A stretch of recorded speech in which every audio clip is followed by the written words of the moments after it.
그래도와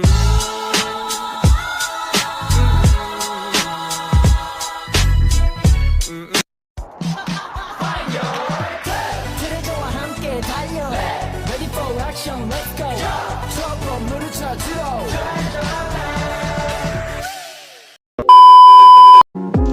Uang merupakan penemuan baru dalam sejarah kehidupan manusia. Menurut sejarah, uang telah ada sejak 4 sampai 5.000 tahun sebelum Masehi. Uang pertama kali ditemukan di daratan Cina dan di beberapa negara di sekitar Laut Tengah. Sejak pertama kali ditemukan dan kini berkembang, uang telah melalui 7 tahap. Tahap yang pertama yaitu tahap prabarter. Pada tahap ini manusia belum mengenal pertukaran. Manusia memenuhi kebutuhan dengan cara bergantung pada alam. Pada masa ini mereka hidup di alam terbuka dengan menjalani hidup secara nomaden atau berpindah-pindah mengikuti ketersediaan sumber makanan. Mereka memenuhi kebutuhan hidup dengan cara berburu hewan, mencari buah dan sayur di alam liar. Semua peralatan dibuat sendiri sesuai kebutuhan masing-masing. Apabila pasokan makanan di suatu tempat sudah habis, mereka akan berpindah ke tempat yang baru, hingga manusia mulai lelah, hidup berpindah-pindah.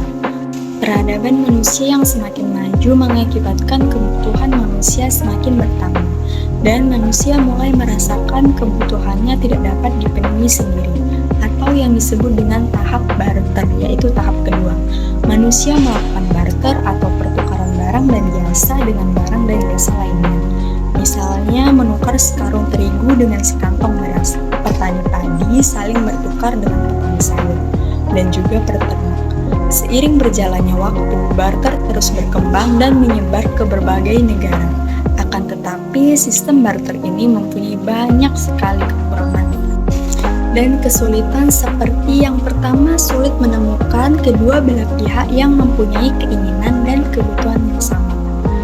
Misalnya, Mutia mempunyai seekor kambing dan ia ingin menukarkan kambing tersebut dengan baju. Mutia akan sulit menemukan seseorang yang mau melakukan pertukaran yang tepat sama dengan keinginannya. Yang kedua, membutuhkan waktu. Misalnya, Teguh perlu kain sarung, tetapi ia hanya memiliki 2 ekor merpati untuk dipertukarkan.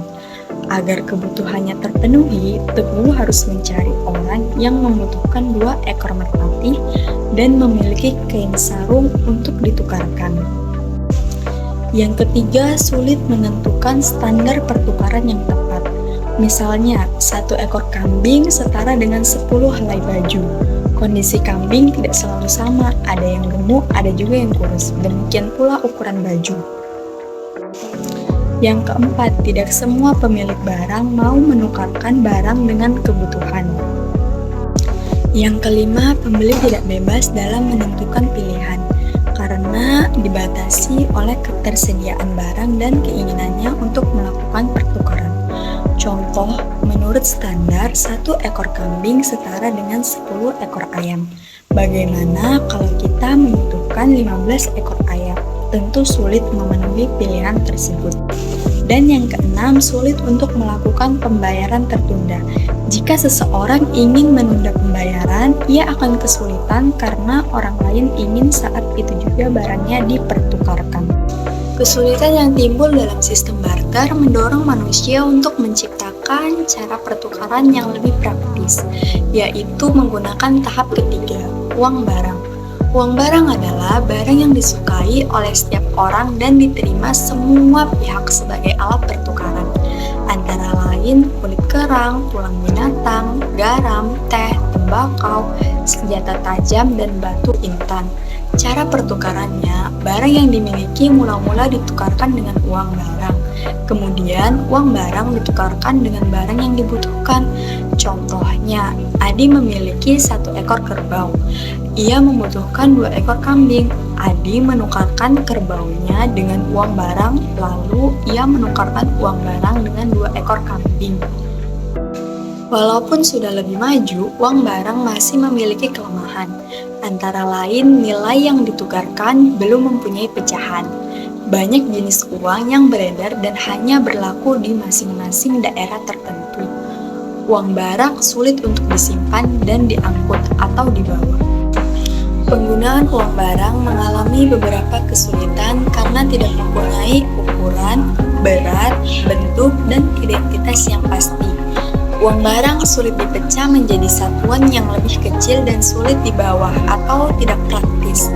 Untuk itu dibuatlah tahap ketiga, yaitu uang logam, yang terbuat dari emas dan perak. Proses pembuatannya, berat dan kadar logam diukur lebih dahulu, lalu diberi cap dan angka untuk menentukan nilainya. Uang emas dan perak mulai dibuat pada abad 7 sebelum Masehi. Nilai intrinsik dan nilai nominalnya sama, sehingga disebut juga uang penuh. Yang kelima, tahap uang tanda. Uang tanda adalah uang yang memiliki nilai nominal lebih besar daripada nilai intrinsiknya. Uang tanda pertama kali diedarkan di Inggris pada tahun 1816 Masehi. Dibuat dari logam, perak, dan perunggu. Tahap yang keenam yaitu tahap uang kertas. Transaksi dalam jumlah besar dengan menggunakan uang logam kurang praktis dan tidak aman. Karena kesulitan itulah, pada abad 16 di Inggris, Belanda, dan Belgia beredar uang yang nilai intrinsiknya tidak ada sama sekali atau sangat kecil bila dibandingkan dengan nilai nominalnya. Peristiwa ini berawal dari dibukanya benko-benko tempat penitipan uang di kota London, Amsterdam, dan Antwerpen sebagai tempat penitipan emas. Mereka mengeluarkan surat bukti penitipan sebagai tanda deposito yang diberi nama Goldsmiths Note. Lambat laun, Goldsmiths Note diterima sebagai alat pembayaran karena dijamin 100% dengan emas. Perkembangan ekonomi yang semakin meningkat menuntut adanya alat pertukaran yang lebih mudah dan aman. Karena itulah diciptakannya uang giral atau uang bank. Kepemilikan dan penggunaan uang logam dan uang kertas dalam jumlah besar mengandung berbagai risiko, kurang aman dan tidak praktis. Itulah sebabnya orang paling senang menyimpan uangnya di bank. Angka transaksi tidak lagi melibatkan lalu lintas uang, tetapi dilakukan secara clearing, pemindah bukuan, giro, dan sebagainya. Selain uang kertas dan uang logam, juga beredar giral dalam bentuk kartu kredit dan cek perjalanan.